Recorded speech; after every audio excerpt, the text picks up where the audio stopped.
তিতুমিরের কথা আপনারা সবাই জানেন। তিতুমির রাহিমাহুল্লাহ বাংলায় এসে এই দাওয়াতটা শুরু করছিলেন। বাংলার তখন মুসলমানদের অবস্থা কি? মুসলমানরা তখন ধুতি পরে, মুসলমানদের নাম হিন্দুদের মতো, মুসলমানদের নামের শুরুতে শ্রী যোগ করে, পূজার জন্য মুসলমানদের কর দিতে হয়, মসজিদ বানাতে হলে হিন্দুদেরকে কর দিতে হয়, এরকম একটা অবস্থা। এবং মুসলমানরা হিন্দুদের অনুকরণ করতেছে সবকিছুর মধ্যে।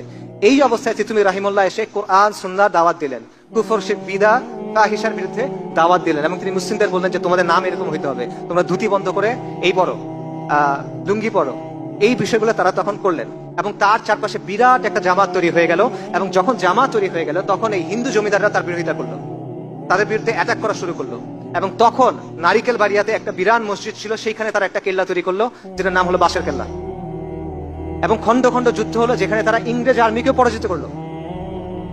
1830 নভেম্বর থেকে 1831 নভেম্বর পর্যন্ত 24 পরগনা এবং নদিয়ার বিশাল এলাকা তিতুমির রাহিমাহুল্লাহ যে জামাত দখল করে রাখছিল।